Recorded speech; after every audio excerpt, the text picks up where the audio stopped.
New York City, America's most populous metropolis. Amongst millions of people, there lurked a monster who hunted in secret for years.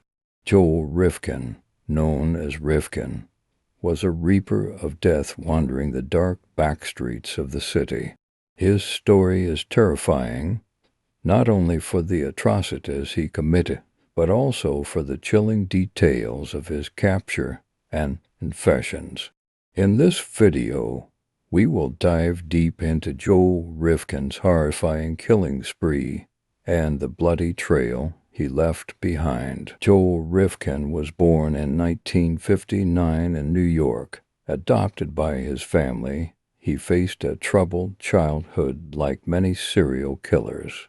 Rifkin was a withdrawn and socially isolated child who was often bullied. He was shy and lonely, and this bullying left a mark on him that he carried throughout his life, fueling a growing resentment and anger within him. In later years, Joel's school life became even more difficult. His academic struggles, his parents' disappointment, and his social awkwardness created a storm within him. During this time, he began to show signs of behaviors that hinted at violent tendencies. He attempted to find solace in his hobby of photographing nature, but behind this innocent pastime lay a mind growing ever darker. By 1989, Joel Rifkin was on the brink of exploding with rage.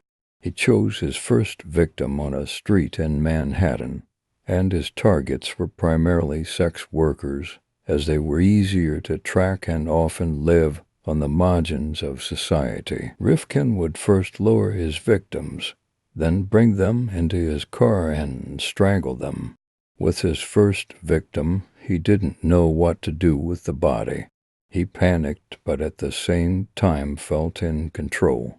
Initially using amateur methods to dispose of the body, he gradually transformed into a colder, more calculated killer. In his second murder, Joel Rifkin was more careful and methodical than with his first.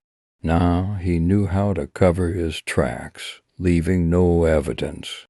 After each killing, he would try to mislead the police by hiding the bodies in different locations. There was something that fueled him after each kill, a sense that he was untouchable. Rifkin mostly committed his murders at night, leaving the bodies in isolated areas around New York. His precision in dismembering and disposing of the bodies became almost mechanical. This process not only emboldened him, but also made him increasingly dangerous. In 1993, Joel Rifkin's life took a drastic turn when he was stopped by the police for a minor traffic violation.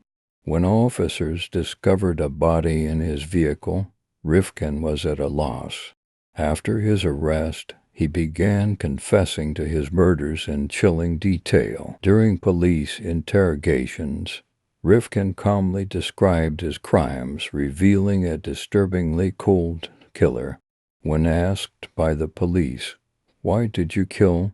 his answer was terrifyingly simple: "I don't know." When Joel Rifkin appeared in court, the details of his murders horrified the public. The courtroom was filled with the families of his victims, and Rifkin's complete lack of remorse shocked everyone. He was ultimately sentenced to life in prison. Joel Rifkin remains in prison to this day, remembered for the murders he committed. His story is one of the most striking examples of how a person can transform into such a ruthless and cold-blooded killer. Rifkin's tale not only highlights the horrors of a serial killer, but also shows that justice, though delayed, was ultimately served. At the end of this horrific story, one question lingers. What if he had not been caught?